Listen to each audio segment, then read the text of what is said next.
Hello. Hello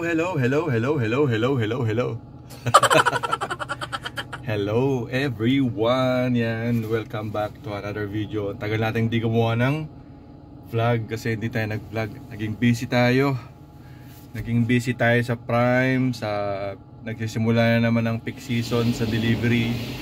Siyempre, sinisimulan natin ang araw natin yan. Tayo yung nagka-car wash.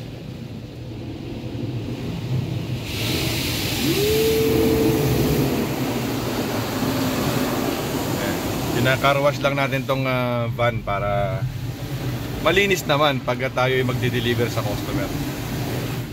Alright, so pupunta na tayo ng warehouse. Time check natin 6:30 ng umaga. Ingay. Tataglamig na. Taglamig na dito sa Canada. So inaantay na lang bumagsak ang snow. Mag-i-snow siguro yan mga November siguro o December. Last week of December. Tingnan natin, sinasabi nila na magiging malala yung snow ngayon, pero let's see. Mas exciting, di ba? So, sige, tuloy-tuloy lang tayo. Pupunta na tayo ng warehouse. See you sa warehouse. Alright.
This one is 111. This one is 111.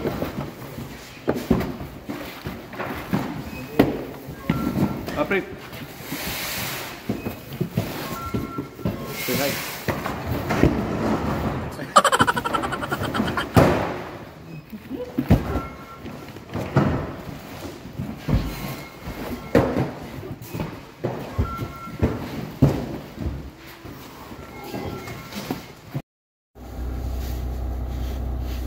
Alright, tayo babiyahe na.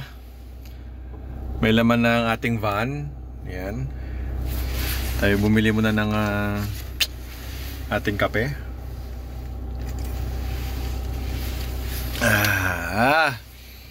Medyo malayo-layo tayo ngayon. Pupunta tayo ng St. Martins. Yan. Pakita ko siya yung mamaya yung St. Martins pag hindi tayo inabot ng dilim. Okay? So, alright. Let's go! Dito na tayo sa St. Martins, pero time check natin 1:30 ng hapon. Yan, konti na lang tayo. Konti na lang yan. So mga nasa 35 package na lang yan. 1 oras at kalahating oras. Siyempre kakain muna tayo. Yan ang ating baon. Baon natin na itlog and hotdog. Tapsilog. Alright, tayo kain muna. So mamaya punta tayo dun sa may cave, dun sa may dagat. Ano yun, dinadayo yun dito. Yun ang tourist spot dito sa St. Martins. Okay? Alright. So yan. Tapos na ang ating biyahe. Wala nang laman yung ating van. So nandito tayo kung saan one of the tourist spot dito sa St. Martins. Yan. Kita niya yan. Yan ang tinatawag na sea caves dito sa St. Martins. And pag naglo-low tide yan, kita nyo yung ano na yan, kita nyo yung mga kuweba dyan. Lalabas yung mga kuweba. So yan yung isa sa mga tourist spot dito. So ngayon, close na siya for this season kasi mag-winter na. Yan, so close na siya. Tapos ito naman yung nag-iisang restaurant dito na sikat na sikat yung kanilang chowder. Yan. So ito ang St. Martin's. Maliit lang siya na community, pero dinadayo to ng mga turista.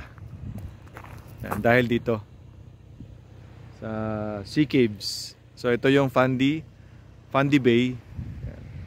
Ang kabila niyan, ang kabila ng St. Martin's, kung makikita nyo sa mapa, ang kabila niyan ay Nova Scotia. So Nova Scotia na ang kabila niyan. Yan. Alright. Then nagtatapos ang ating vlog. Tayo pauwi na. So meron tayong 45 minutes para makauwi. Time check tayo, alas 3 ng hapon. Pero sobrang lamig na. Malamig na ngayon dito. Okay? Sobrang ganda niyan. Pag low tide, daming tao rito pag summer. Pag summer, dinadayo yan. Alright. Keep supporting my vlog. Subscribe para gawa tayo ng maraming video. Salamat sa panonood. Kung ikaw ay nakarating sa part ng video na to, aba, ano pang ginagawa mo? E di mag-subscribe ka na. Mag-like ka na rin, tapos share mo na rin. Nandito tayo sa Atlantic Canada. Yan. Meron akong ubo eh. Atlantic Canada tayo. Nasa New Brunswick tayo. Yan. Yan ang ating location. Alright. Diba? So, see you on my next video. Gagawa na tayo ulit ng mga videos. Kasi sana magkaroon tayo ng time na gumawa ng mga videos. Alright. See you next time. A peace.